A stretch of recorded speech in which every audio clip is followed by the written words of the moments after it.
और आदि विद्या महाराज जी श्री दशरथ जी के पास में आकर के और दोनों हाथों को जोड़ करके कहते हैं कि हे महाराज, आज से हम दोनों संबंधी बने हैं और संबंधियों में बड़ा प्रेम होता है, बड़ी मित्रता होती है, बड़ी समानता होती है।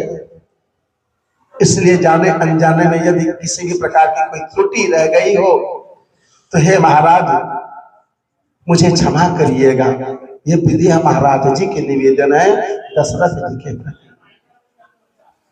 कहते हैं कि हम तो पुत्री वाले हैं, सर्वदा आपके श्री चरणों में हम सबके शीश झुके हुए हैं। सो इस लाडली को आज आपके हाथों में सौंप करके और बस यही कृपा करिएगा, यही कामना रहेगी कि आप अपनी इस पुत्री को यदि कोई जीवन में कोई त्रुटि या कोई गलतियां हो जाए तो क्षमा करना और इसे धर्मपरायण का पाठ बताना।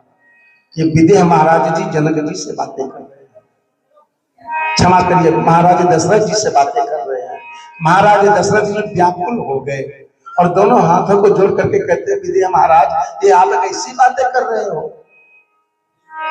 आप एक तरफ तो संबंधी कहते हैं और दूसरी तरफ आप कहते हैं कि हम पुत्री वाले हैं, सर्वदा चरणों में शीश झुका हुआ होता है।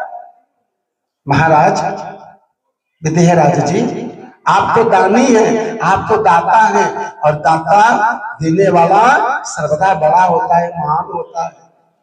मैं तो याचक की भांति या दशरथ आपके डोरी पर याचक की भांति आया है और आपसे आपकी पुत्रियों की भिक्षा मांग रहा है। सो आप अपनी पुत्रियों को इस दशरथ की झोली में भिक्षा डाल दीजिए। मैं तो भिक्षुक हूं जो आपकी बेटियों को मांगने के लिए आया हूं। मेरे घर को रोशन करेंगी जाकर के, मेरे जीवन को पावन पुनीत करेंगी, मेरे कुलवंश को ये बढ़ाएंगी। इसलिए दाता आप हो और याचक मैं हूं। सर्वदा आप ऊंचे हो और आप मेरे चरणों में झुकने की बात कह रहे हैं।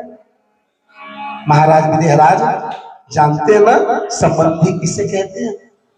हम आप संबंधी बने तो संबंधी कहते हैं किसे? आप सब संबंधी बनते हो, संबंधी का मतलब जानते हो क्या होता है? केवल नाम जानते हैं बस, वो हमारे संबंधी हैं, लेकिन संबंधी का अर्थ नहीं जानते कि संबंधी का अर्थ क्या होता है। संबंधी अर्थात समभाव को रखना ही संबंधी कहलाता है कि जो मेरे मन में भाव है वही सामने वाले के भी मन में भाव होना चाहिए।